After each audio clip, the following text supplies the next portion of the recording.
Welcome to the Exit Rich podcast, where the leading authority on buying, selling, fixing, and growing companies, Michelle Seiler-Tucker, is dedicated to helping you find the path to retire rich and move on to your next adventure by exiting your business for the desired dream price you deserve. Get ready to exit rich with your host, Michelle Seiler-Tucker. Hello, and welcome to another episode of Exit Rich. I'm so excited to have Darren Jacklin on the show today.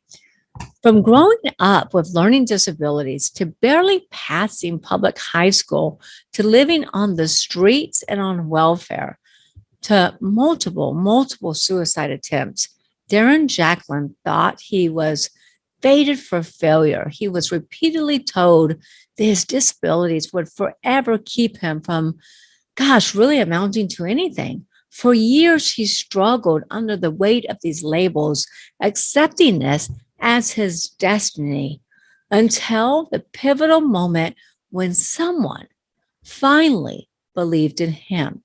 This gave him the power to believe in himself for the very first time and completely reshape his life.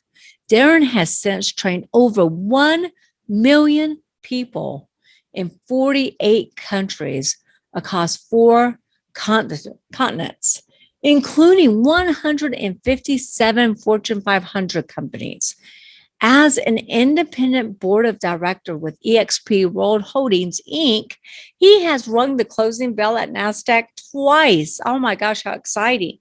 He's also serves on other high-profile public and private board of directors. Darren is a world-class speaker, an investor in both real estate and business. Hi, all of my Facebook friends and family. I'm so excited to do another Exit Rich podcast with my very good friend, Darren Jacklin. Jacklin, welcome to the program. I'm so grateful to be here, Michelle. Thank you for allowing me to be here to make a difference. Absolutely. You know, it's all about making a difference in the world, isn't it? Absolutely. Yeah. The secret to living is giving. The secret to living is giving. 1,000%. I couldn't agree more. So let's talk a little bit about you and your backstory. Tell our audience a little bit about Darren Jacklin and how you got to where you are today. Sure. Well, I have a unique backstory growing up. So I failed grade 1 of public school and then was misdiagnosed with a learning disability and a reading disability, as determined I would be then put into special education classes and labeled retarded. And so from grade 1 all the way to grade 12 of public school, I was in special education classes. So I never went to regular public school. And when I became 7 years of age, I just realized I didn't fit into the school system and with my classmates. So I created my first little business called Rent a Kid. And I would go out and I'd cut grass, I would shovel snow in the winter times and deliver the newspapers 6 days a week in my neighborhood. And I saw all these different opportunity zones. Mm-hmm. And then 7, 8, 9 years of age, all the way up into my teenage years, I was, as we call today, very entrepreneurial. I was out solving problems in my community, my neighborhood.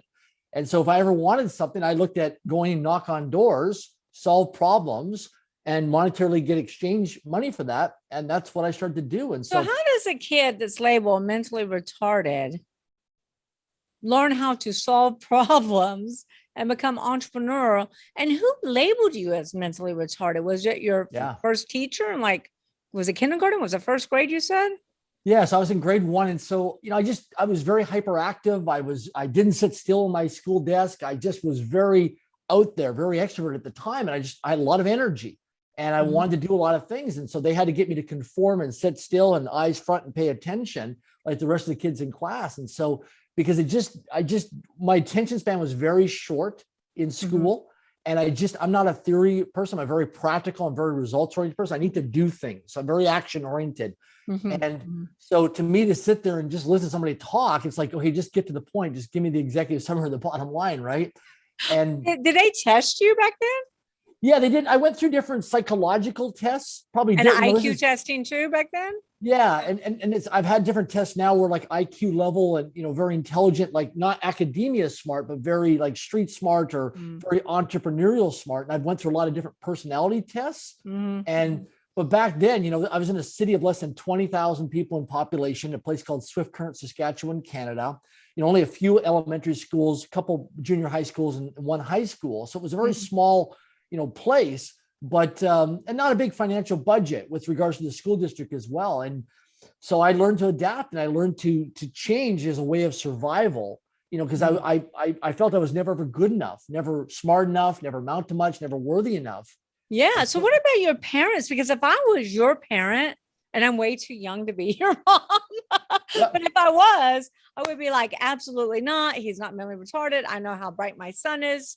I would be your biggest defender. So how did your parents take to My that? parents adapted to it because they just, these were They professionals. believed it, right? Yeah. They And both bought my mother into the story. both my mother and father are wonderful people. They're still alive to this day. They're both divorced, both remarried in relationships. But my mom grew up in a small community in Saskatchewan, Canada, of less than 100 people in population. And my dad grew up not too far away from where my mom grew up, with a couple hundred people population. So very small rural farming communities in Saskatchewan, Canada. The province of Saskatchewan at the time had less than 1 million people in population. So a lot of small rural communities. And so, they didn't live in a big center, like big cities around North America internationally. So it's much different in a major center than a small little farming community. Wow. So, okay. So you were labeled mentally retarded all the way through high school? Yeah. And you were in special education classes all the way through high school. Yep. And I know because you were labeled mentally retarded, you probably didn't believe in yourself, right? Yeah. So I had a lot of, at that formative years, a lot of internal self-talk, dialogue. I wanted to be accepted by other people, my environment, and fit in. And, I never fit into any one circle of friends. I related to everybody. But what I found was my escape was business, going out and cutting grass, shoveling sidewalks in my community and solving problems because I got attention. People recognized me, they appreciated me, they rewarded me, they listened to me, they understood me, they didn't judge me. They admired me as a young, ambitious little kid out there solving problems in my community and ambitiously always working. I was a kid that I just couldn't wait to get home from school because I wanted to go cut grass, deliver newspapers, shovel sidewalks, do odd jobs in my neighborhood because that's where I got attention. Parents are probably wanting more kids like you that want to come home and work. By the time I was 9 years old, my best friends in my neighborhood, who I'm 49 years of age today, we're still great friends to this day. We still communicate through social media.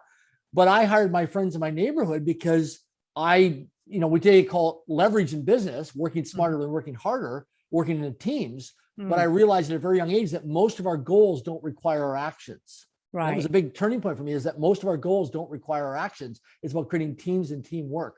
Well, let's talk about that in a few minutes. But at the age of seven, when you started your business, Rent a Kid, right? Yes. How did you even have that concept? Did you grow up from a family of entrepreneurs? No, my mom was a nurse. My dad was, both government workers, my parents. My mom was a nurse. My dad worked in engineering, power engineering, and Saskatchewan crop insurance as a crop insurance adjuster.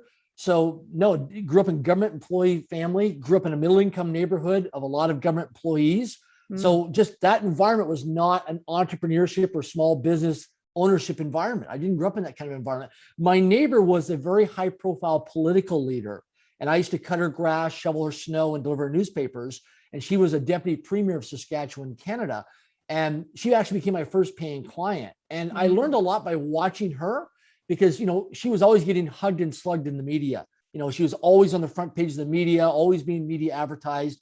But people either liked her or didn't like her because of her political view. But I knew her very personally because I saw her all the time and I had a personal relationship with her. And I really respected and admired her for her taking all that criticism, but also praise in the public media. So she was kind of your mentor, so to speak. Indirectly, yeah, she was a mentor because she had a lot of influence on me because I saw her as an icon person because as a young kid growing up, in a city of less than 20,000 people and delivering the newspapers to her home 6 days a week and seeing her sometimes on the front page of the newspaper and then going to the newspaper and seeing lots of articles on her. And sometimes they'd write negative articles in the media. And I'm thinking that's not true or accurate because I know her completely differently than how the media or the public portrays her. But still at 7 years old to have a business idea like Rent a Kid, to go out there and shovel snow and mow lawns, I'm still wondering, where did that come from? I think it came out of pain. It came out of pain. Some of the best ideas, some of the best businesses come out of pain, right? Yep. Now, did you go to college? Never went to college, university, barely passed public high school. In fact, when I was in grade 11 one day, I was taken out of class by a guidance counselor. and a school teacher that came and sat me down in the guidance counselor's office. And they asked me what I want to do if I graduate from grade 12 of public school. And I said, I want to travel the world. I want to build businesses and companies, and I want to create lots of opportunities and make a big difference in the world. And they both looked at each other and said, come on, Darren, you're never going to go to college, never go to university. You may not publicly graduate from high school. You may not even make it to see your 20th birthday. And that really affected my self-confidence because they were mentors and role models to me. Yeah. And so when I did graduate from grade 12, I moved from Swift Current, Saskatchewan, Canada, west to a place called Vernon, British Columbia, Canada, of a population of around 60,000 people or less. And I did multiple suicide attempts to end my life because I just had no direction. I had no focus. I had no purpose. And I just didn't know who I was as a human being. And my final attempt at driving my car at 85 miles an hour, 140 kilometers an hour towards a telephone pole, I stopped the car and I said, I can't do this. I got scared. And I drove to a nonprofit organization that was a 24-hour telephone crisis line. And I rang their doorbell, and one of their counselors came out, and I said, I got to turn myself in. I'm trying to commit suicide. So they brought me in. They offered me some counseling services. This is back in the 1990s. And then from there, one of the counselors introduced me to a program called Dale Carnegie Training. He wrote a book called How to Win Friends and Influence People, a best-selling book. Yep. And that was a turning point. And then from Dale Carnegie, I went into an organization called Toastmasters International in the early 1990s. And that shaped my environment around positive people and mentors and coaches and role models. And then I had a lady one day by the name of Sue Urquhart. She believed more in me than I believed in myself.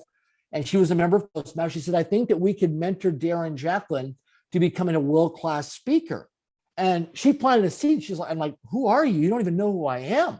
Like, that's a big claim. And I was scared, but I'm like, she sees me. And that seed, today she's, as a result of her believing in me more than believing in myself, I've personally trained over 1 million people all over the world in many countries on many continents over the last few decades of my life. Do you feel like your family believed in you, Darren? They did the best they could. They did, but they didn't understand me. Because I didn't fit in. Right. So I think they believed me, but they didn't understand me. They couldn't make sense of me because I wasn't like every normal kid in the neighborhood. As kids are going to school, I'm like, school's boring to me. I want to go out there and serve people and solve problems and make a difference to my neighborhood. So school, I used to daydream in school and used to get in trouble. But now as an adult, I do a thing called dream building. So in terms of, vision boards and manifestation, things I want to acquire in terms of my milestones and my targets, I drive around I like yourself buy real estate and acquire companies, all that stuff. So I'm always dream building, but in school it was called daydream. And I was always told don't daydream, which I think is dangerous for kids today, is to teach them. Well, I think so many things taught in school are dangerous. I've always said that labeling our kids is one of the worst things that you could ever do. And so many teachers and educational professionals always ask, how smart are our kids? We really need to change the questioning to how are our kids smart? Yes. Not how smart are our kids, but how are our kids smart? Because like, you're extremely smart, you're extremely intelligent, but you don't fit their mold. You don't fit their box. And so therefore they labeled you as mentally retarded because you don't fit the box. And that's absolutely insane.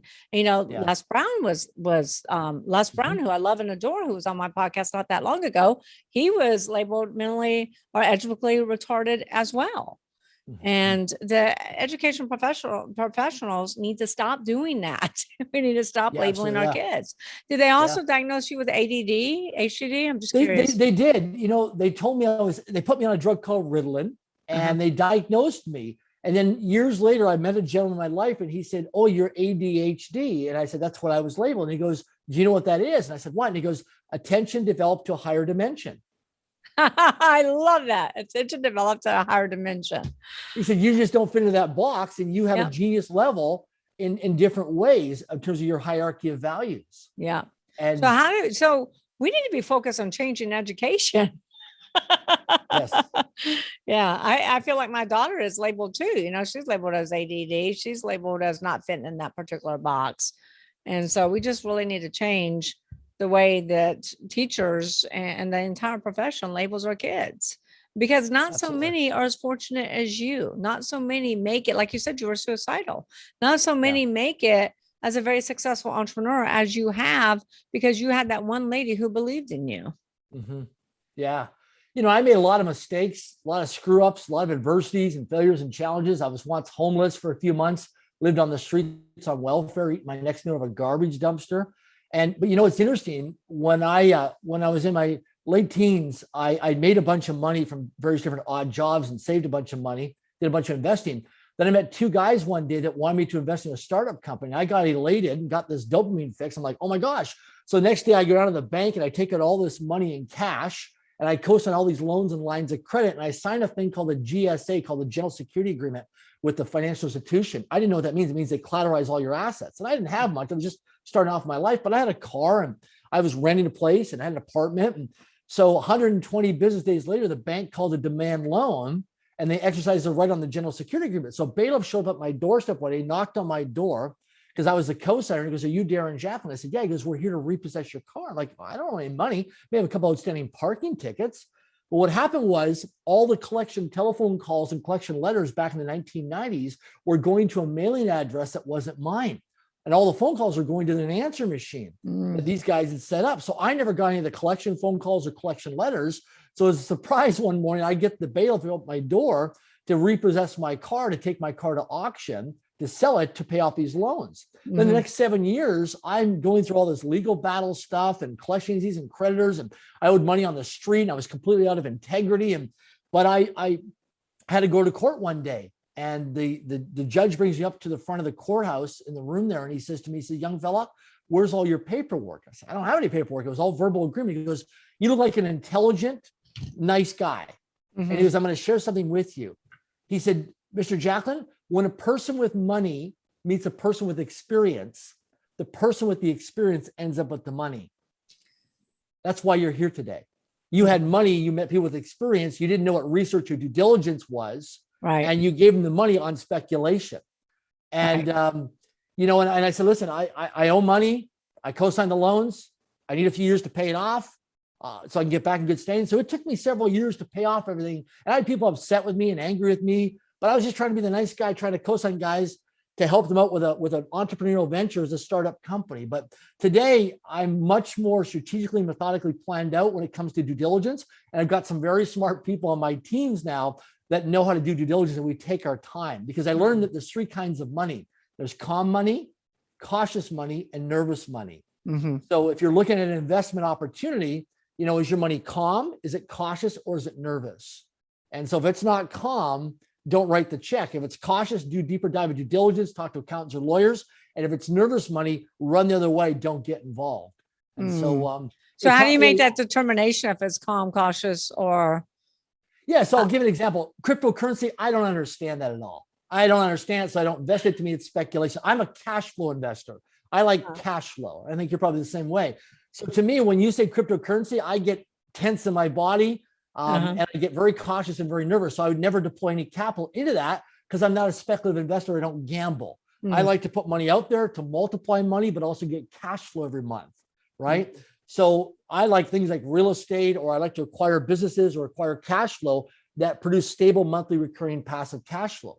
So I made a lot of mistakes in the early days. And I read a book called Rich Dad, Poor Dad, who really changed my life and gave me a different mindset. And then I started to realize different people around me were like, okay, I like to be around people who've got quiet money, not loud money, but quiet money. People I hang out with, very low profile, but high impact people. But if they walk down the street, you'd never know they're a multimillionaire, a decamillionaire, a hectomillionaire. You'd never know because they don't have any visibility or exposure to that. They're just very low profile, but high impact people.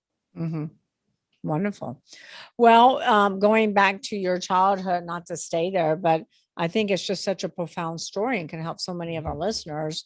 How did you really take everything that happened to you and turn it into opportunities? When you said that you checked yourself in from suicide, they recommended Dale Carnegie, which I used to teach Dale Carnegie. I taught Dale Carnegie for 3 years. Yeah. Wow. And then Toastmasters, did they admit you right then and there? Did they keep you for a while? And how do you keep yourself from going back to that negative place? Good point. So I learned, one of the mentors was Jim Rohn, who I listen to this day. He's, I had a chance. That's Tony Robbins' mentor too. That's right. He's passed away December 2009, December 5th to be exact. I remember the day he passed away. I had a chance to meet Jim a few times. In fact, the first time I ever went to a Jim Rohn seminar, I was flat broke financially, living on welfare. And I had a lady who bought my ticket to go see him. And I was, very low self-esteem. I couldn't make eye contact with you, didn't believe in myself, had a lot of negative self-talk.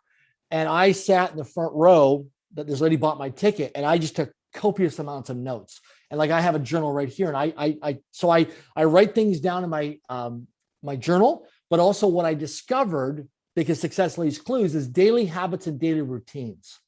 So I would go to seminars and workshops in the 1990s, 2000s. I would leave feeling depressed, feeling beaten up, because I would put these men and women on a pedestal and I put myself in the pit. And I'm thinking, I'm just trying to pay my rent on time. I'm just trying to improve my credit score. I'm just trying to keep the wolves away from the door here. I'm just trying to, just to be a good citizen. And these people are talking about these big, huge astronomical goals. And I couldn't relate to that, because I'm just like, man, I'm just living paycheck to paycheck, just scraping by here. I'm just trying to figure out how to make an extra couple $100 a month here. Like, help me out. Like, throw me some knowledge here. And so what I discovered was, when I really started to study very successful people, was what were their daily habits and daily routines? What do they do during the waking hours of their day? And then what I discovered from these daily habits and routines, like, for example, a lot of successful people read a minimum of 10 pages a day of a good book. Now, reading a good book is easy to read, and it's also easy not to read. And that's the difference. It's easy to do and easy not to do. But 10 pages a day times 365 days in a year is 3,650 pages, which is 12 to 15 books a year cover to cover. Now, I was labeled in grade 1 with a learning disability and a reading disability. So I had that belief system that I'm stupid. I'm not Were you smart. labeled dyslexia? Never did dyslexia. Okay. But slow learner, retarded. These are common words that were used in my class. You're a retard, you're a slow learner, you're a special ed kid. These are verbal things that people said to me frequently growing up. And these were teachers that said this. Yeah, absolutely, for sure. Yeah, teachers. Yeah. You're never gonna amount to much. You're never gonna go far. Never gonna do much in your life. You'll be lucky if you see your 20th birthday. You'll be lucky if you graduate from grade 12 of public school. You'll never go off to college or university. And so in the beginning, I always say there's 3 steps. First of all, people call you crazy. And I got told by many people over my life, I'm crazy, right? Because I have big visionary ideas and things I want to do. So you get told you're crazy, step number 1. And then step number 2 is, then when things work out, and I've had some home runs and I've had some big wins in my life, personally and professionally, over the last several years of my life. And so now they call you lucky. Step number 2, they call you lucky. And then you start making a bunch of money, like I have in my life. And I've dedicated and committed with Tatiana over the next decade, $100 million towards global philanthropy through Link Foundation, our family foundation for global philanthropy. So now, first of all, they call you crazy, and then they call you lucky. And then you have a couple of financial wins or liquidity events. And now they call you a crook, because now you rise above the masses. You're not living paycheck to paycheck. And the only way you got there, because the masses live paycheck to paycheck, because they trade time for money, linear income. They don't understand multiple revenue streams of income and earning passive or residual income. And it's a different mindset and skill set, right? So I used to always believe that rich people work for money. It's inaccurate. It's not true. Rich people don't work for money. Money works for them. Exactly. And they make more money while they sleep than while they're awake, because they invest into stable monthly recurring opportunities. And I got introduced to monthly recurring revenue, MRR, in business. That just changed my life. Like, monthly recurring revenue, what is that? Where you get a client and they pay you monthly recurring revenue. And so, people who have a cell phone, that's monthly recurring revenue to the cell phone company. People have cable television, internet services, that's monthly recurring revenue to the cable providers. Yeah. So that's the key thing, is monthly. So a lot of people in business, they go out of business because number 1, they have less than 3 revenue streams and they don't have monthly recurring revenue. And so when times peaks and valleys in business, when times are tough, they don't have that monthly recurring revenue, and then they get hit, and it takes them out sometimes. Yeah. You're stealing my thunder, because that's the stuff I talk about all the time, is you got to have at least 4 to 5 congruent revenue streams, and you have to have a reoccurring model in your business. Absolutely. 1,000%. All right. So you don't go back there, right? Your mindset. Talk to me about mindset. Again, how do you keep your mindset up? How do you not go back to those dark days when everybody told you would never amount to anything? Were the kids mean too back then? They were, very hyper. Absolutely. Because I went to school with special education kids. One of the kids in my class wore a hockey helmet to school every day, because he used to bang his head on the desk and bang his head against the wall, and stuff. So they were mean, and we bullied each other and stuff like that, and a lot of practical jokes and goofing around, which today would not be. Because you're getting bullied by the teachers.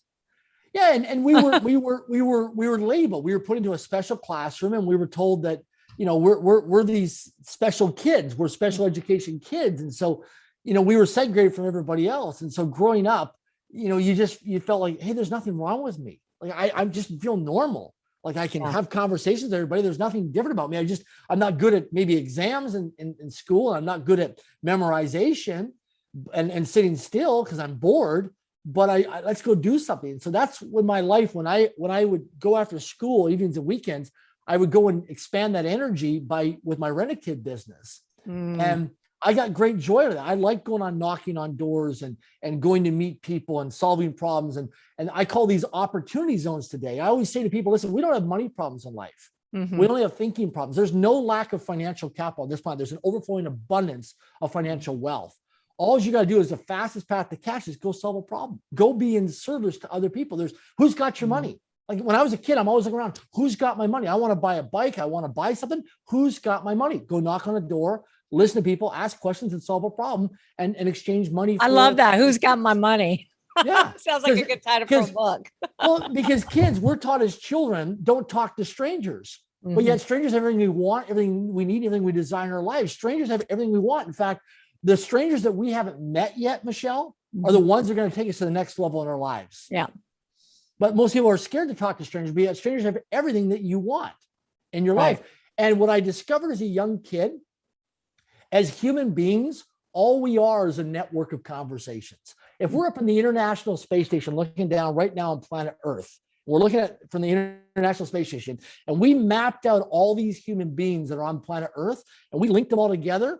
We're just a network of conversations. Social media is a network of conversations.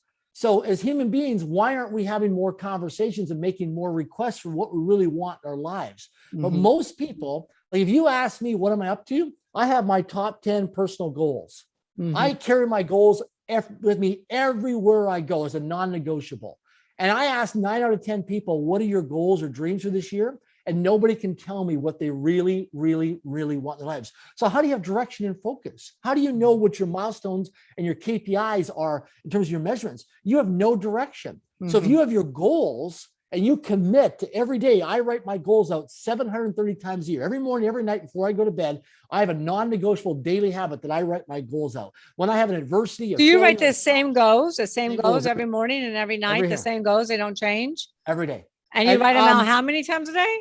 I write it out twice a day. And if I get rejected or have an adversity or failure or challenge or setback that impacts me, that kind of a punch in the face kind of thing, then I rewrite my goals out to refocus my mindset, to reset my focus of what I'm committed to. So once in the morning, once at night, right?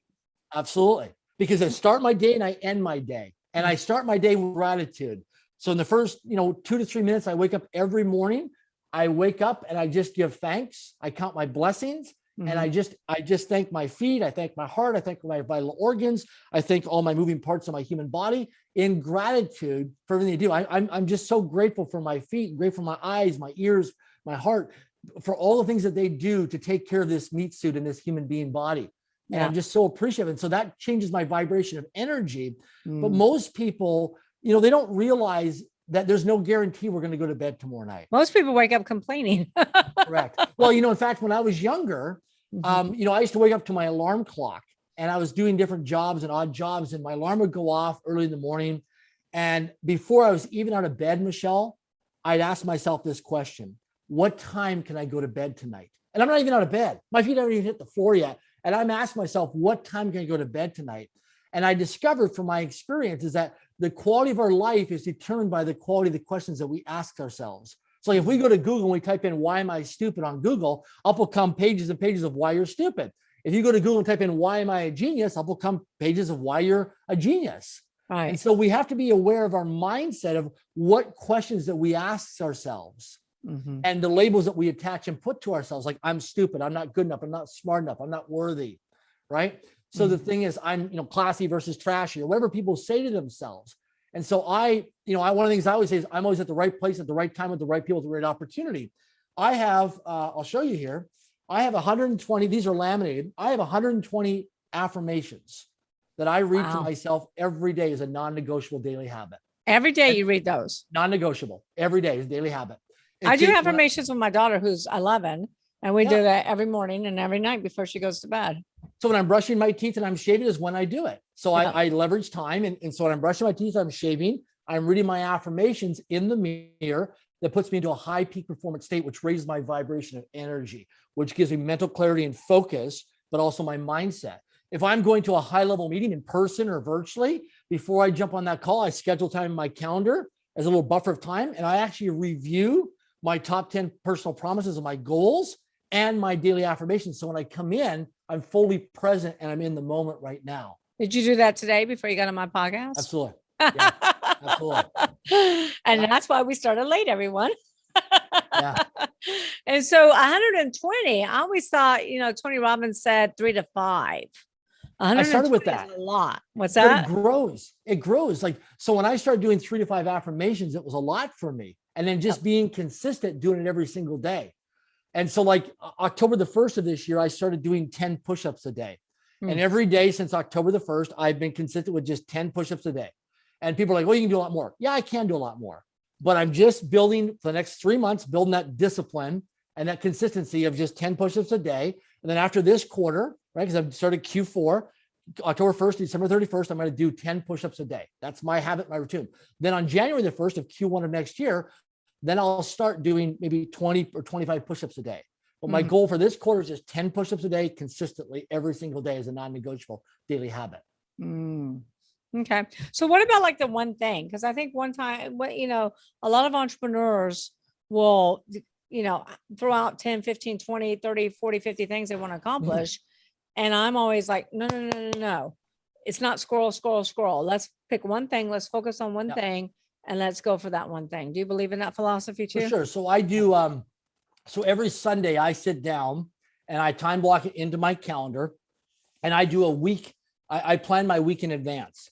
So what I do is I look at my week ahead plan and I map it out. I handwrite things out in my journal. I'm an old school guy. I don't like the technology. I like to hand things right out. And then I look at my week in advance plan. And then I think about planning the future. Okay. So quarterly goals, yearly goals. And then I look at thinking, okay, this week, who can help me fulfill on those goals? Because most or many of my goals do not require my actions. So I can make it require other people's actions. Exactly. Other people's money. Yeah, exactly.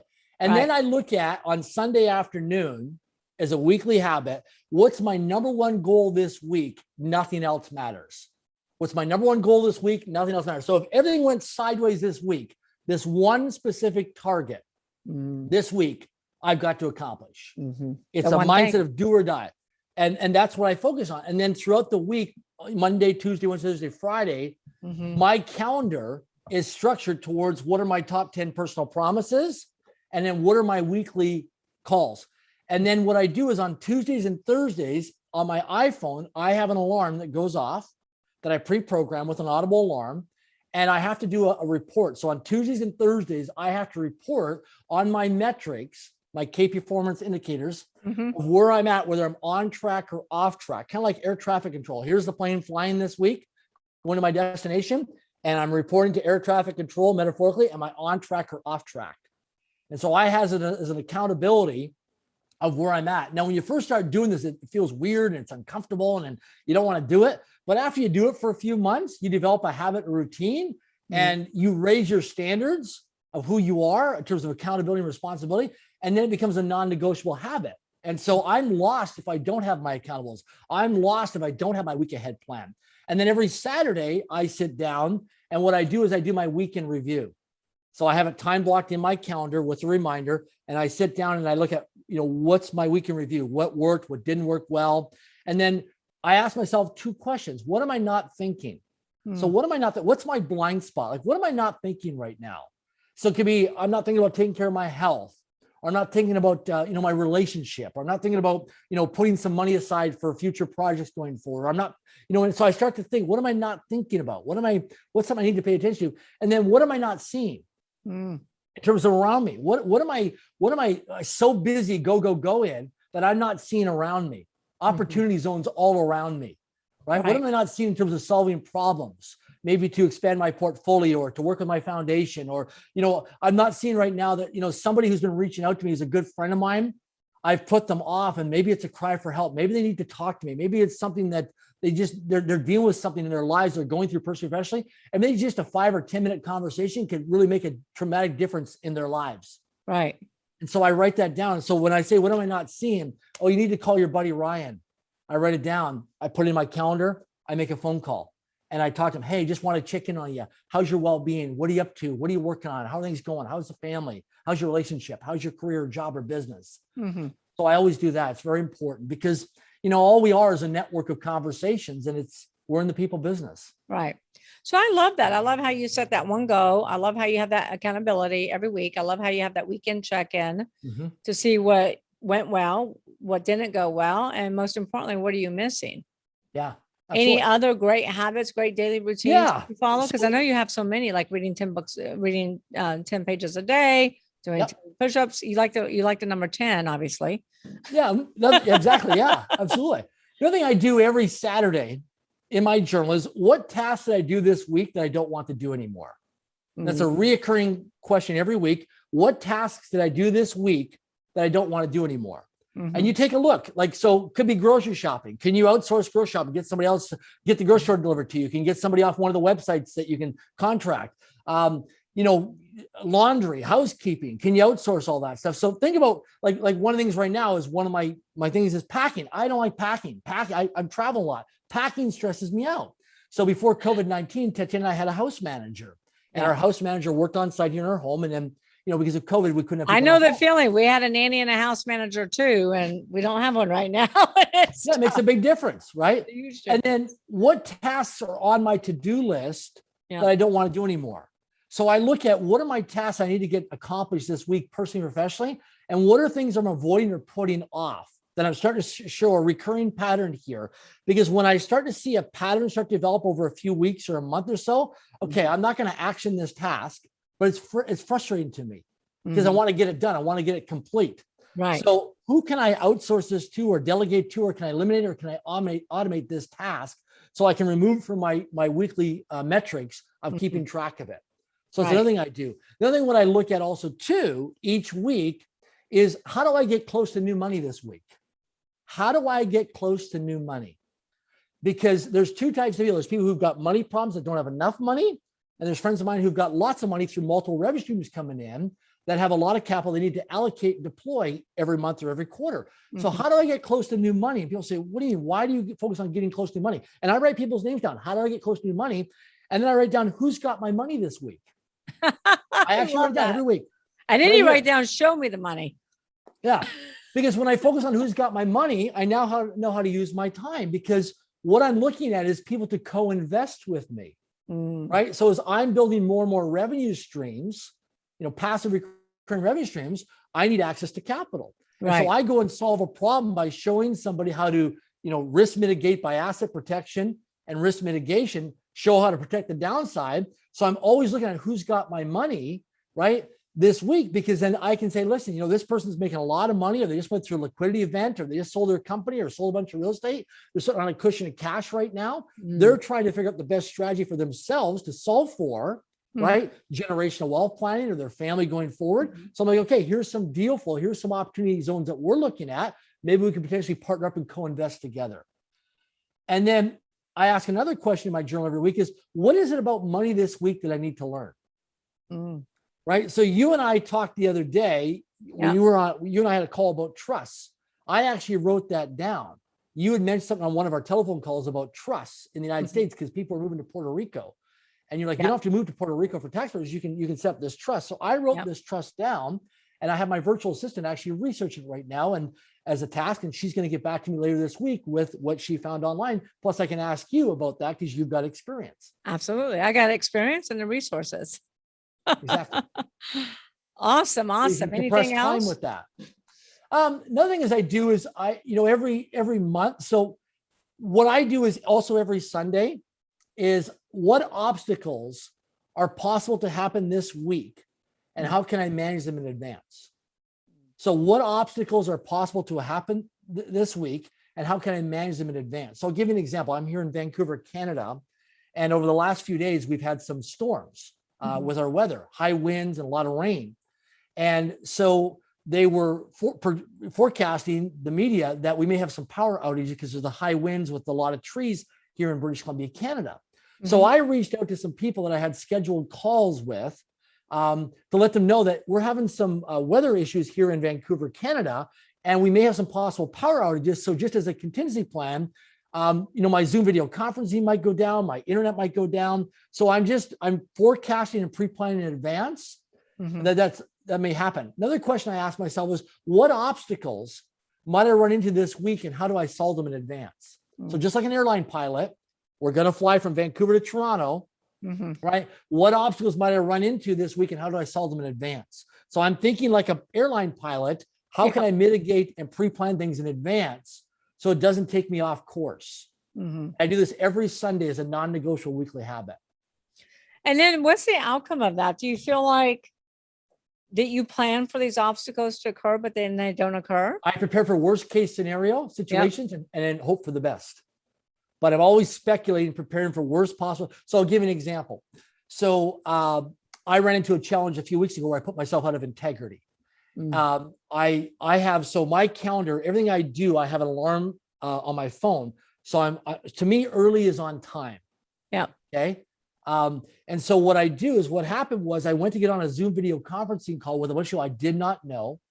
And when I jumped on the call 4 or 5 minutes early, Zoom video had to do some security updates. And it took like 6-7 minutes. So I come onto the call and I'm late. And I'm out of integrity because I gave my word that I'd be either on time, on place. Just like with you and I started today, I'm out of integrity with you. So after this call, I have to restore my integrity. And so the thing was, it's going to cost you. I came onto the and so I come onto this call and I'm embarrassed. And you see, what I'm present to is the people that don't know me, what's going on in their mindset. Is this guy unreliable? Is this person a flake? Can I get to know this person, like this person, trust this person? Can he manage his time? Can he manage my money? Can he manage business? Absolutely. And then, as I said earlier, does your money go from being calm to cautious to nervous money? Right. So when I come on, the gentleman who's the moderator says, "Oh, Darren Jacklin's here. Let's just get started." And I said, "Sir, before we start, I'd like to stop right for a moment, slow things right down. I'd like to take the next 90 seconds. I need to restore my integrity and apologize." He goes, "Oh, don't worry about that. Let's just get going." I said, "No, I'm incomplete. We need to stop things because right now there's people on this call, this virtual call, that aren't going to listen to me because in their mind, is this guy reliable? Do I like this person? Do I trust this person?" All these things that go on that I need to speak about. So I addressed my lack of integrity on that. I restored my integrity. And then what I did is I wrote down in my journal after the call that going forward, I'm going to make sure my security updates on my Zoom video conferencing or any other apps or websites I'm going to be using, that I make sure they're checked often and frequently so that problem does not happen again, to mitigate, right? To mitigate that risk, because I had a risk there. And then I restored my integrity. Then I asked the group, is there anybody on this call that has anything they need to say to me to make sure that we're complete and that we can move forward? And one of the ladies raised her hand on Zoom and she said, "You know what? Thank you so much for teaching everybody on this Zoom video conferencing call right now how to restore integrity." Because so many people, their talk is cheap of what they say, right? And I always say that, talk is cheap, but I think most people cheapen their talk. People always say to me, one of the questions people ask me a lot of times, they go, "Michelle, Darren, how did you build your self-confidence? Growing up as a kid, labeled retarded, special education, not being good enough, smart enough. Like, you must have been pretty insecure and pretty, hard on yourself." I'm like, I was, absolutely. They go, "But yeah, you come across like you're very confident today. How did you build this confidence?" And I said, I built my confidence by committing to my commitments. Think about that for a moment. Commit to your commitments. Do you follow through and give? So if you say, I'm going to clean up my house today, and all of a sudden you don't. You didn't follow through. You're out of integrity. You didn't follow through on your commitments. So like the other day, it's storming here in Vancouver, Canada, high winds and rain. I committed to my calendar to go hiking. So I assessed the situation and I went. Pouring rain, got soaking wet, had an incredible experience, but I still went because I was committed to my commitments. And most people, and this is great for managers or supervisors or team leaders or people that are hiring people, is when you're hiring staff, are they accountable to committing to their commitments? Even yourself, for the next week, just notice where you fall out of integrity by not following through on committing to your commitments. 1,000%. Word to. Yeah. Like I'm committed to getting up 4:30, 4:45 a.m. every morning. And guess what? I don't negotiate with myself. The alarm goes off, bam, I'm up, I'm at it. You don't negotiate with yourself. Just do it, right? Stick to your commitments and just do it. Keep your personal promise to yourself. Absolutely. Notice just what you give your word to. And what happens is then you start to become reliable and consistent. Most people are not consistent. Mm-hmm. They'll do it for a short period of time and then they fall off. Mm-hmm. And that's why with me doing 10 push-ups a day, my intention was just to become consistent with 10 push-ups over a 3-month period. Just be consistent with just 10, 10, 10, 10, 10 over October, November, December, and then level it up from there and increase the metric. But that was the goal. Now I have an Apple Watch, so I metric everything on my watch. So I play a game every day that I'm either going to beat my watch is going to beat me on my metrics. But the key thing is to measure everything. Right. And see, most people don't measure. Well, if you don't measure it, you can't manage it. Right. So measure how many steps you make in a day. I used to, when I was building my corporate training business, I used to make 400 cold calls a day, 2,000 cold calls a week. I was 3, 4, 5 months behind on paying my phone bill sometimes. I was getting collection phone calls from the phone company calling me as I was trying to make phone calls out, hoping they wouldn't disconnect my phone. And sometimes it did happen. I got disconnected. But I was obsessed with making phone calls. Now, I sucked when I first started doing telephone sales. So I went and got a job for minimum wage dollars with a national magazine company as a telephone marketer. And Monday to Friday, 5 to 9 p.m., we had to make 400 cold calls per shift. That was all metric and tracked, selling magazine subscriptions. And after 7 months, my supervisor came to me and said, Darren, you can't go any further. You need to go on your own. But you see, most people today, when I meet real estate agents or mortgage brokers or financial planners or entrepreneurs, I'm like, how many phone calls you made this week? Oh, I made 4. 4 phone calls in a whole week? Well, you're not going to succeed. You want to create financial success and you want to grow your business and eventually maybe sell it's not going to happen. That's and exit rich, Darren. Don't exactly. forget about exit rich, Darren. Yeah. You're going to take massive action, massive consistent action over a sustained period of time. Because here's the thing to understand. Success is not something we go out in the world to pursue. Success is something we attract into our lives by the person that we become. So it's an inside job. Focus on becoming an attractive, successful person. I spend every day 1 to 2 hours a day. It's scheduled in my calendar. It's non-negotiable of thinking time. And in that thinking time, I also do 1 hour every day of physical exercise because I'm clumsy when it comes to exercise. I'm down 30, almost 35 pounds in weight just in the last awesome. 9 Congratulations. 9 months, just from being consistent with my health goal because I never took my health seriously because I was never good in physical education. I'm not that kinesthetic. I'm somebody you wouldn't bet on to play. Don't invite me to play on your sports team, or because I'm going to disappoint you. I'm not that guy. If you want to become successful in growing and scaling a business, I'm that guy on your team. But when it comes to physical education, I'm not that guy. That's funny. So how does, one question that's always puzzling to me, and you and I talked about this before, is, you take yourself with your background, so many other children that have, been abused, been neglected, been in and out of the foster system, been labeled, mentally retarded like you and Les Brown were. How come most of them, 98, 99% of them will end up on the streets, end up on drugs, end up in prison, end up dead?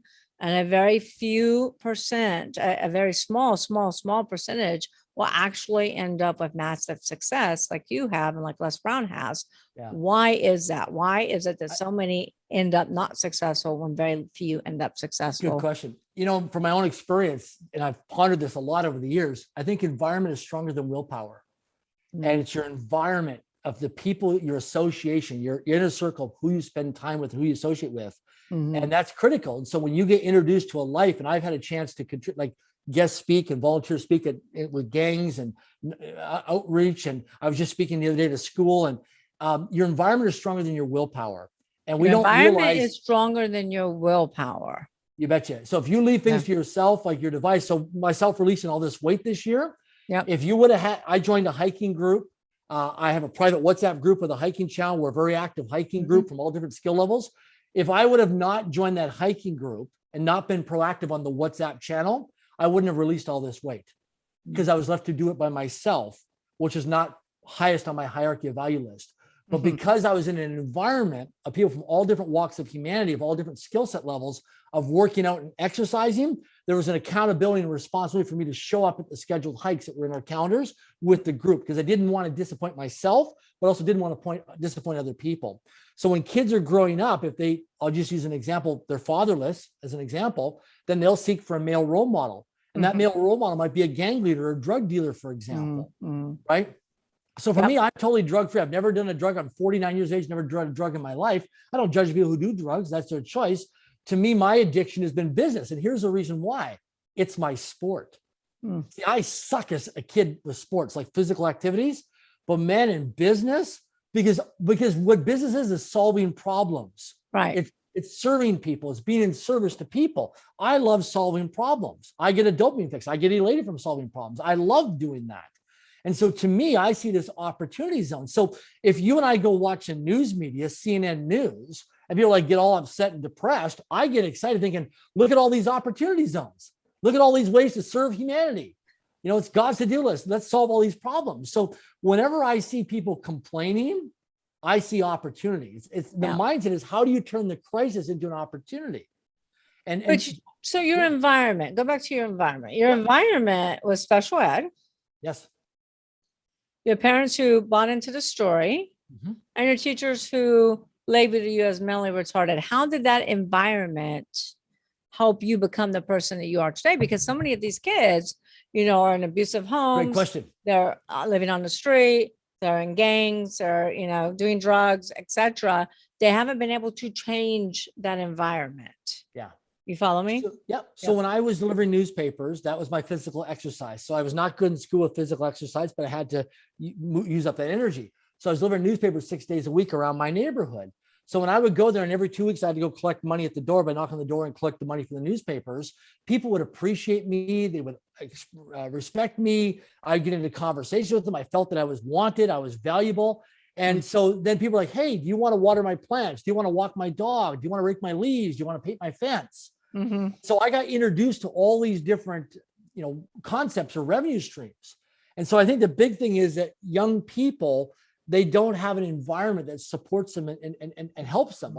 So I got had an environment. You actually created that environment yourself. Created my whole ecosystem. Yeah, because if you didn't do that, you would have probably been stuck in that environment of special ed, and the teachers labeling you as mentally retarded. You probably would have been stuck and maybe never climbed out. Or maybe not be alive to this day. That environment for yourself. Absolutely. Yeah. And I became addicted at a very young age. And I think because I got attention from it. I got attention. It was positive reinforcement attention. And the more I did it, the more people started to recognize me. And I'm like, wow. And then I remember when I was delivering the Regina Leader Post newspaper, and I remember they would have all these prizes, like potato chips, and you win a boom box, a ghetto blaster, and a Sony Walkman. I remember those yellow Sony Walkmans back in the 1980s. And I'm like, man, I don't have the money. I want to get that Sony Walkman. So I had to go out and sell newspaper subscriptions. And then I got the Sony Walkman. And so I got recognized for that, and I got the attention, and that became addictive to me. And so that was a big thing for me. So I think the thing is that, people join these environments that are harmful or not the best environments for them, because they fill a void. Our voids fill our values. And so for me, one of the reasons why I love to travel so much to this day is because I was a kid growing up, I was always micromanaged. I was always being one of the big things for me today, one of my big pet peeves is don't tell me what to do. Oh yeah. That's my big pet peeve. That's why I told my mom at the age of 8 or 9 that I would never ever work for somebody else, because I don't like to be told what to do. That's my biggest pet peeve. And as a kid, I was always told what to do. I always had to conform. And I'm like, and that's why financial success is important to me later on in life, because I wanted to have, I wanted to live life on my own terms. Like one of the things people ask me all the time, they go, what time do you go to bed? And I said, I go to bed when I'm tired. And they go, what time do you wake up? When I'm done sleeping. They go, how do you do that? I say, consistently. And people are like, oh, that's arrogant. You're being cocky. I'm like, no, I live life on my own terms. I want to go wherever I want, whenever I want, with whomever I want, whoever I want, on my own terms. But let me choose. I want the options. I want those choices. So let's fast forward to your massive success now, because you really have taken your obstacles and turned every single one of them into golden opportunities. Yes. So kind of let's fast forward and talk about Yeah. how successful you are now. I know you've trained what hundreds Trained over 1 million people in the corporate training business, trained over 1 million people in 50 countries on 4 continents. Yeah, that's over pretty a course huge. of 25 years. I mean, that's pretty spectacular for somebody like Massive retarded. Massive I mean, that's action. just spectacular. Yeah. Anyway. Made over 100,000 cold calls over a 5-year period to build that up. Over 100,000 cold calls, 3, 4, 5 months behind. Sometimes I'm paying my phone bills, but I made over 100,000 cold calls. I metric everything. And I made over 100,000 cold calls over 5 years. I just beat up my phones. I just dial. Yeah. And today you have all these CRMs and all the software stuff. I still use flip charts. As you can see behind me, old school. I used to map everything out on my flip charts and take my flip charts and put them up all over my bedroom wall. Yeah. And people say, well, why don't you get rid of the flip chart? This worked for me. This is a tool. It's worked for me for many years of my life. I don't change it because it works. I know how to use it. And it's served me very, very well. So it's willpower too. It is environment, but it's also willpower because you have a tremendous amount of willpower, dedication, motivation. Yeah. You'll like this. So what I learned growing up, and this, what I'm going to share right now can really change somebody's life. Whatever you lack in skill, make it up in numbers. So when I started phone calling people, I sucked. I used to practice in front of a mirror. I'd mumble and stutter and dry mouth and all that stuff and all these hangups and rejection calls. And you know what I mean? And that's the thing is I've been rejected so many times in my life. I've had so many no's, like so many no's in my life. I've had more no's and more rejection than I have yeses. And the thing was that whatever you lack in skill, you make it up in numbers. So when I was a kid growing up, I really had self-confidence talking to girls. So I used to take, because I live in Canada here, I used to take 10 Canadian pennies. How did you get that self-confidence to talk to girls? Oh, I'll show you did. I had a strategy. What I did is I took 10 Canadian pennies, I put in my left pocket. And the goal by the end of the day was to transfer 10 pennies from my left pocket into my right pocket. So every time I talked to a girl and I just said hello or good morning or good afternoon, or even just eye contact and a hello or a smile, that was a yes for me. And I would take the penny secretly and transfer from my left pocket to my right pocket. And I did that over a long period of time. When in the 1990s, some people know me, I used to have an elastic band on my wrist. And every time I'd think negative, I'd snap the elastic band. And I wore it for a few years where I'd snap that. And sometimes my wrists would be swollen. You could see all the red marks in there from snapping the elastic band. And I just was really disciplined and really accountable to myself, committing to my commitments. I gave my word, I'm going to snap the elastic band. It's non-negotiable. I'm going to snap it. And I learned through pain or pleasure. And so what I did was I started to keep track of all the phone calls. And I just knew that, hey, if I make 100 phone calls, I'll just use math as an example. Let's for example, I make $1,000 commission on 100 phone calls. So 99 no's, but one person says yes. So what I would say is, okay, for each phone call I make, it's $10. So for every no, it's $10 because eventually out of 100 phone calls, I'm going to get $1,000 commission. So my mindset was whatever I lack in skill, I make it up in numbers. I'm just going to get paid for every no I get to. It's going to be closer to a yes. Well, that's what I was about to say. Every no gets you closer to a yes. And a national average, how many no's does it take to get to the yes? Do you know? I don't know. 7. Really? So you're way above. I mean, you're way below the national average. But now practice makes perfect. You probably have a much higher closing ratio now. Well, and the thing is, all we are is a network of conversations. Yeah. Like if you came out with me, wherever I go, I say hello to people. Good morning, good afternoon. How are you? If I sit in a restaurant, I want to know the server or waiter, waitress's name, because we're in the people business. I'm always curious about people because we're just a network of conversations. And anything that you and I want is going to come from strangers. Absolutely. All it is just having conversations and making requests. And when you make a request, because for every question that we don't ask, the answer is always no. And so when we make a request, only 3 things will happen. Step number 1 is people will accept the request. Step number 2 is they'll decline the request. Or step number 3 is they'll counteroffer the request. So they'll accept it, decline it, or counteroffer it. So when I go to a hotel, next month I've got a lot of travel. I'm on the road 18 days next month internationally. And I'm seeing a lot of hotels, a lot of airline flights. When I check in the hotel, listen, can I make a request? What would it take to receive a complimentary upgrade? And they're either going to accept, decline, or counteroffer. What would it take to request to get into first class or business class of the airline ticket? I'm just always making requests, but I'm not attached to the outcome. I'm just playing a game. Because I think that's prudent right there. Profound what you just said, not attached to the outcome. So many people get attached to the outcome. And so when it's a no, they're like, oh my gosh, and I can't handle it. And they're destroyed from that. Just go talk to more people, because the thing is, we're all just a network of conversations, and everything you want in your life is going to come from having conversations. But the thing is, it's about building relationship equity. See, most people are transactional. They're not relational. I'm relational. I used to be transactional. In fact, when I used to raise money back in my 20s, early 30s, I screwed up big time. I'll show a life lesson. I was flat broke one time financially. I was staying at a Holiday Inn, and I just scrimped and saved whatever I could to pay for the airline ticket and the hotel. But I didn't have the money to pay for my breakfast. So I stayed at a continental breakfast at the hotel, but I didn't have the money to go meet an accredited investor at a different place. So I invited the investor to come to the Holiday Inn.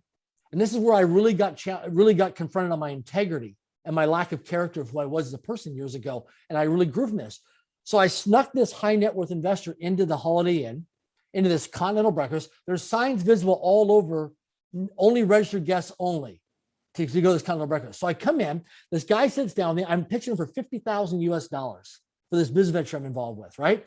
And I just lunge into this guy. I'm pitching and selling. The guy looks at me, he goes, Darren, can you shut up? He goes, because I'm not going to write you a check right now. You need to shut up. I'm like, whoa. He goes, listen. He goes, you need to learn something. He goes, because I'm about to walk out the door and never see you again. He goes, I'm going to teach you something, because I used to be just like you 30 years ago. He goes, stop pitching and selling and start educating and informing me. I have a lot more history and experience than you do. I'm a lot older than you. And I'm the guy writing the check. So stop pitching and selling and start educating and informing. Just take a look at how many people you know when you go to a trade show or a conference or a workshop or a seminar or on social media. People are always pitching and selling, but they're not educating and informing. And something I learned many years ago in the corporate training industry, when I was going out and selling corporate training services. I learned this in the medical industry. That I went to a medical company one time, a pharmaceutical company, to sell them my corporate training services. And the guy said to me, he said, Darren, you are creating a lot of risk for yourself. I'm like, what do you mean? He goes, always remember this.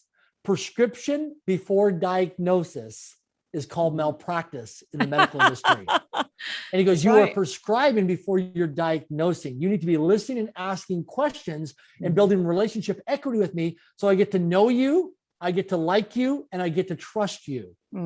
And that's what people don't do on social media. They friend request people and they try to pitch people, and it's transactional. There's no relationship equity built. And I don't know if I know you or like you or trust you. So I just delete you. Yeah, 1,000%.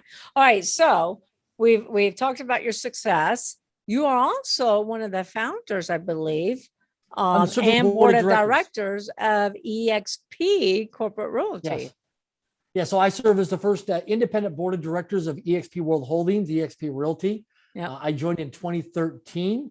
There was the founder, our CEO, and myself, the three of us. We had a couple hundred people in the entire company back then. We were building airplanes. We were flying it. We had no money, couldn't pay our real estate agents on time.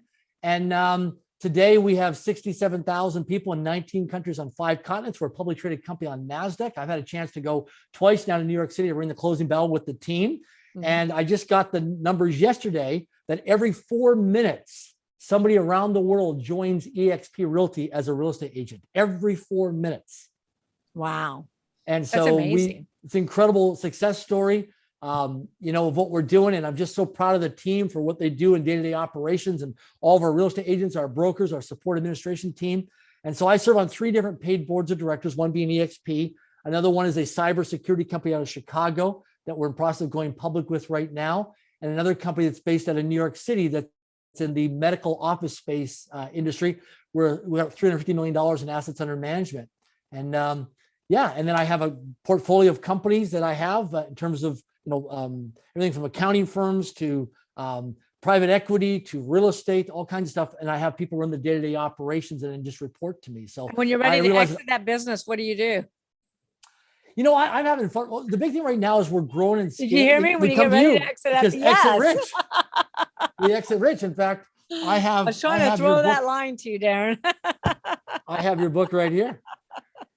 Wonderful. I ordered it, and I'm very proud of this book. Thank you. I am too. I've shared it with lots of people. It's great. It's great when you're on an airplane and you hold this up. People really pay attention when you're on an airplane. People are like, what is that? Exit Rich. It gets a lot of people's attention on an airplane. It's a good conversation. Beautiful cover. Networking. It's great to network with people. A good conversation starter. Yeah. And that's why I wrote Exit Rich, because unfortunately so many business owners are exiting poor. 80% of businesses on the market will never sell. 80%. It's a really big number. And that's by Steve Forbes. So talk to us real quick, because we're almost out of time here, but Sure. how to master plan the next 10 years of your life. I think that's very interesting and could be a golden nugget for our listeners. Sure. I have it. And you and I could talk for hours upon hours upon hours. Yeah. Most people don't plan to fail. They just fail to plan. Right. And the key thing is that, so in our lives, we're always master planning. So I walk people through a step-by-step process where I get them to look at the next 10 years of their life. And then we begin with the end in mind, and we reverse engineer it and we work backwards to this day. Mm-hmm. And it's an incredible high-level collaborative mindset shift in people's lives, because you'll find that, first of all, if it's not whatever you really, really, really want in your life, personally or professionally, if it's not scheduled into your calendar or starts in your calendar, it does not exist in your life. And people who are playing a really big game in life have a master plan for their lives. They don't wish it to happen. They don't speculate it. They have it documented and written out, just like a business plan in business, just like a flight plan, flying an airplane. You have a master plan for your life. And so we look at your emotional, mental, physical, financial, family, spiritual, social life contribution, and career of your life. We look at all these different areas of your life, and we start to map things out and forecast and project how you want to live your life over the next 10 years, financially, health-wise, relationship-wise, career, business, job-wise. Tatiana and I with Link Foundation, which is our family foundation, we're thinking 250 years out, 3 generations. And so we're around people in the family office space that have 500-year plans. In fact, there's a family in Houston, Texas that has a 1,000-year plan that's documented for generational wealth planning. Wow. I was just on a phone 1,000-year documented plan. I was just on a phone call yesterday. And in fact, in a couple of weeks, I'm meeting with a family in person that is 15 generations. Their family trusts go back to 1485. I was recently in Dubai with a family office over there. Their family trusts go back over 600 years. Holy. Oh, it's incredible. When you start researching this and diving deeper into it. So most people can't even plan a 2-week vacation. No. So the thing is, when you start thinking about what is it you really, really, really want in your life, then you start to map it out and plan it on paper. And here's the cool thing is most of your goals don't require your actions. This is where you create teams and teamwork. So while you're sleeping, you can have people that are outsourced or virtual assistants working to fulfill on you hitting your milestones and your targets. And that's what big thing for me as a solo entrepreneur for many years. I got in the way of myself. I was the cog in the wheel. And when I realized, hey, I need to step aside, I need to delegate responsibility, but still maintain control. And I need to go from doing the activities to directing the activities, being the visionary and hiring the integrators. Right? And that was a big thing for me. And that's a big thing for all entrepreneurs, because so many entrepreneurs get stuck working in their business instead of working on their business. Absolutely. And talk about planning. I mean, that's why 80% of businesses don't sell, is because business owners don't plan their exit. Yeah. And I plan 3 to 4 hours a week. I have 3 to 4 hours a week scheduled, time blocked into my calendar for master planning my life. And thinking. Earlier, you said that you schedule time to think, because I think that's another thing that so many entrepreneurs don't do, because we're so bogged down with the day-to-day. They don't stop to think. They don't just sit down and have that dedicated time to think, because it's thinking where you solve all these problems. Yes. Another thing is too, is a quarterly business review.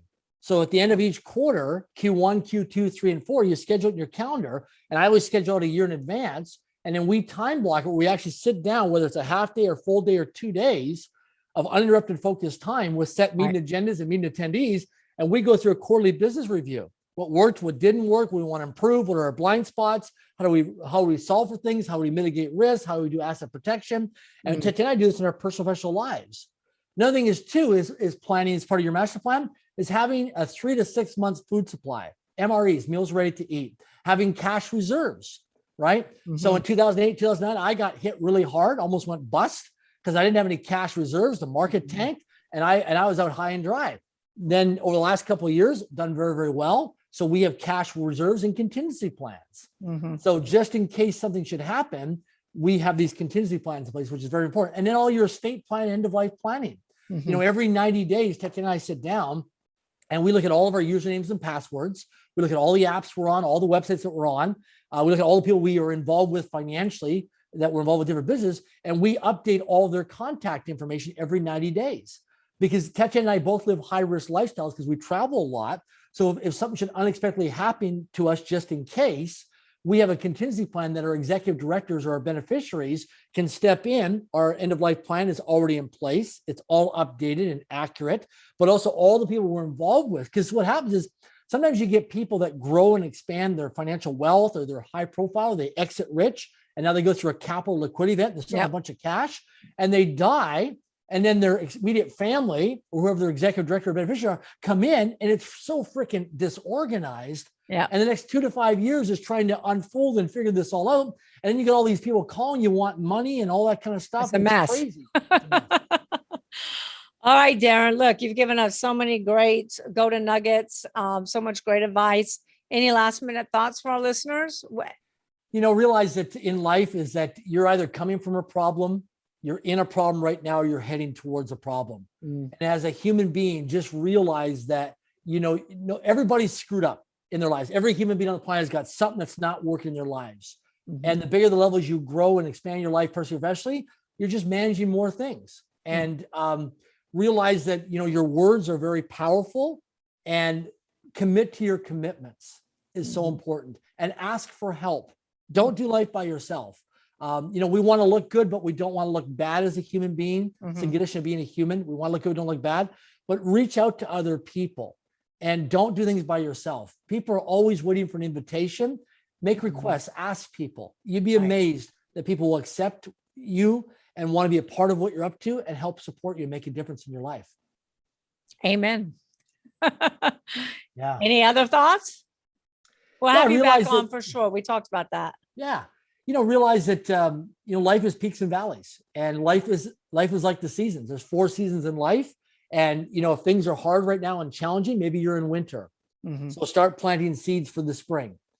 Some of you right now are winning really big right now, and you're in summer. But guess what? Just like the squirrels, winter is coming. You got to think of winter. You got to start stashing your nuts. Because if you go through a valley, you want to make sure you've got liquidity, cash reserves, you've got contingency plans, and you've got your house in order. So very important. So when things are really good, like things are right now with Tetya and I, we're preparing for worst case scenarios. We're contingency planning, we're scenario planning for worst case, so we're preparing in advance. Just like a pilot prepares for storms and other aircrafts, beautiful blue sunny sky, they flying, but they're preparing for just in case. I agree, 1,000%. Well, thank you so much, Darren. You are amazing. Thank you so much. You're extremely intelligent. Thank you. Grateful to be here.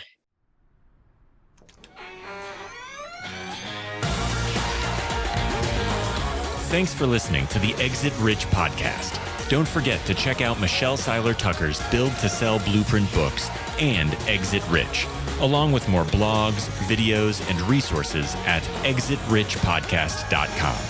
Be sure to connect with Michelle on Facebook or LinkedIn, and stay tuned for her next episode by subscribing in your favorite podcast player.